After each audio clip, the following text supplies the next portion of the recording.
어쩜 이렇게 시간이 안 가는지 정말 버스 안에서 고잉 이불 속에서 고잉은 언제나 너에게 고잉. Assalamualaikum warahmatullahi wabarakatuh. Saya Syaidatul Lutfia dari kelas KPIA. Kali ini saya akan menganalisis dua artikel ilmiah yang bernamakan Munasabah Al-Quran. Sebelum kita membahas atau menganalisis artikel, terlebih dahulu kita harus mengetahui apa saja sih sistematika penulisan jurnal ilmiah itu. Jadi, sistematika penulisan jurnal ilmiah itu ada 11.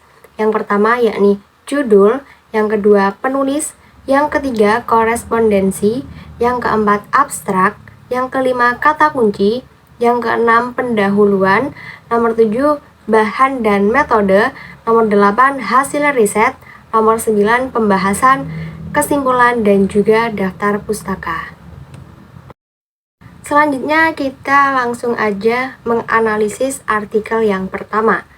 Artikel pertama kali ini berjudul Mengenal Al-Munasabah.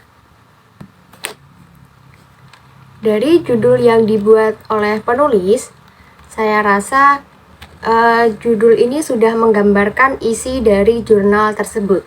Karena judul tersebut sudah mencakup kupasan teori-teori yang relevan dengan isi dari jurnal tersebut.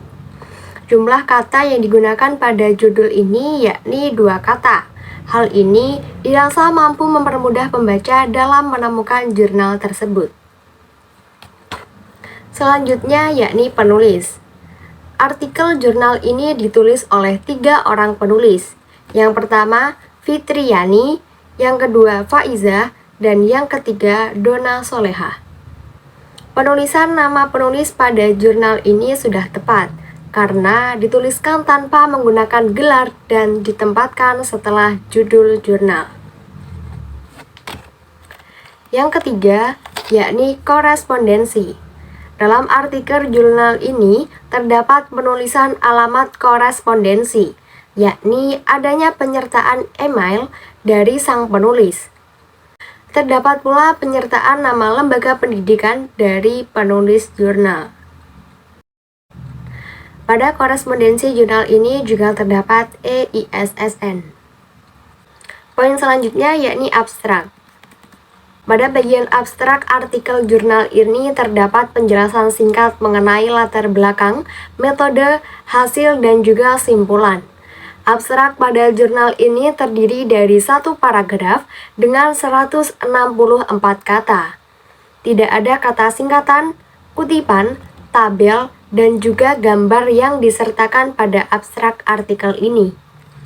Bagi saya, abstrak pada jurnal ini menggunakan bahasa yang jelas, tidak berlebihan, sehingga mudah dipahami oleh pembaca. Yang kelima yakni kata kunci. Kata kunci jurnal ini adalah munasabah, ulumul Quran, bentuk munasabah. Artikel ini dilengkapi dengan kata kunci yang singkat dan jelas. Kata kunci ditulis dalam 2 bahasa, yakni bahasa Inggris dan bahasa Indonesia. Kata kunci memuat 3 istilah penting yang akan dibahas dalam artikel.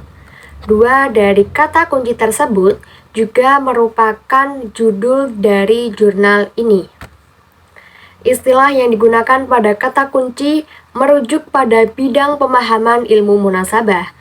Dan saya rasa istilah yang digunakan penulis dalam kata kunci ini dapat mempermudah pembaca dalam memahami isi artikel.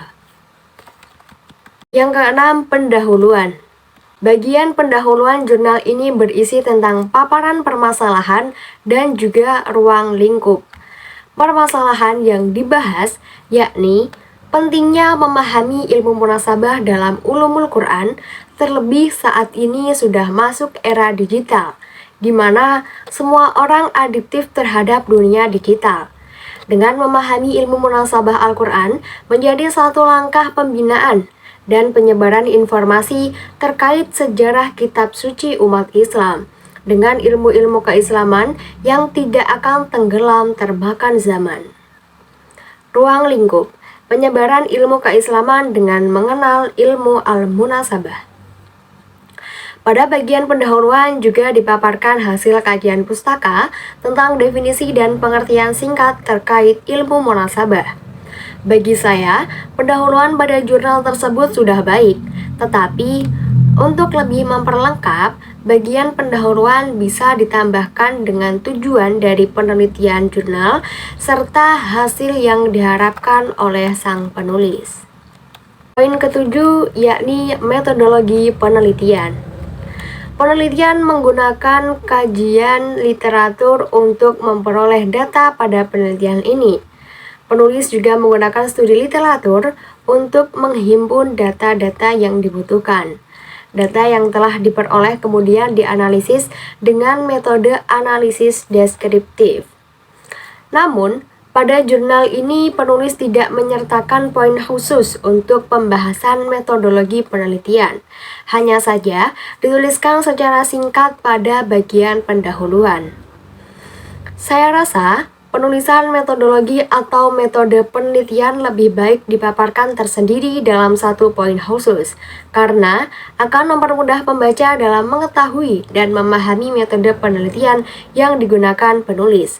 Selain itu, poin yang menjelaskan metodologi penelitian juga termasuk dalam sistematika penulisan jurnal ilmiah.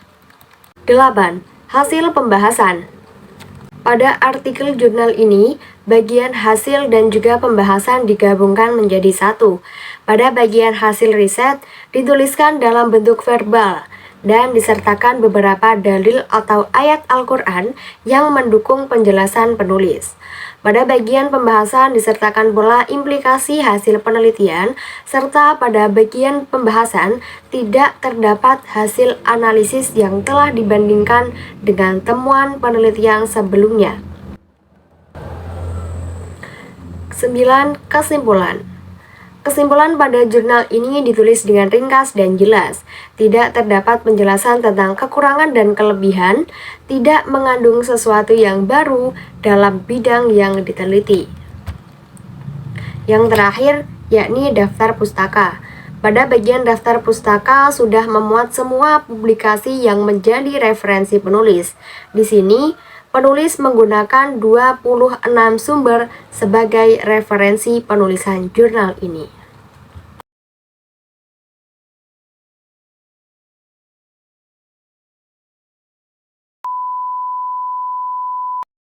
Yang kedua, saya akan menganalisis jurnal dengan judul Nilai-nilai pendidikan dalam munasabah Al-Quran.